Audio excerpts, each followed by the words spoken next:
The Mother's Milk Bank in Austin started in 1999, and within its mission we decided very early on that we would take care of medically fragile babies, that we would take those babies who were not going to thrive because their mothers didn't have human milk for them, and we would provide a safe milk to them.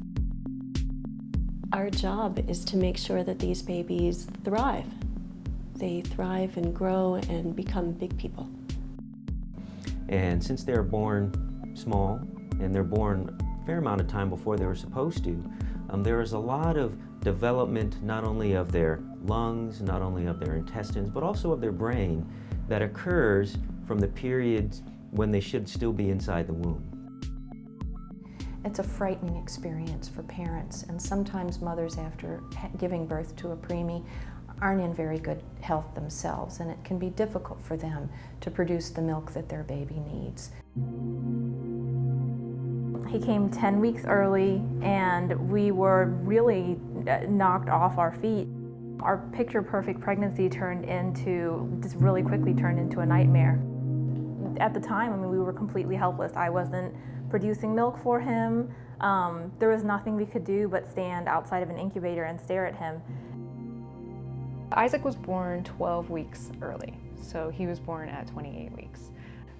We had thought everything was okay after him being premature, but it turned out that he had something called subglottic stenosis.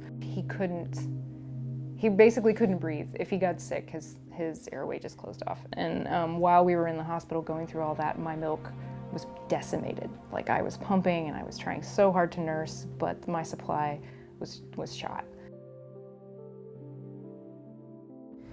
Human milk is almost a magical substance. I don't know a single researcher in the world who works with human milk who isn't continually dazzled by new things that are discovered every day. You know, we look at babies who receive human milk, be it donor human milk or mom's own milk, and we know that those babies who are premature do better when they leave the hospital. It is the safest, most nutritious component that you can ever provide in the therapy of a preterm baby. Just looking at the number of preemies that are born every year, the amount it would take to feed them till they get at a certain weight, it would take close to about 10 million ounces to cover just the amount that's missing right now. Something as intimate as sharing your own milk is very profound. Once my production had started and it was clear that I was outproducing his needs, that was when we decided that it would be best to give back. There are only so many women who can help in this way at any given time. And the fact that you have this power to make such a huge difference, and you can change a life or save a life. I think it's that simple. You can save a life with giving milk. And frankly, it's a really easy thing to do if it's part of your routine that's established early on. I think everyone who can donate should consider it. It's a very simple process. The milk bank makes it incredibly easy. It does tell you in detail online, but I just needed someone to hold my hand through it, and they were great about doing that.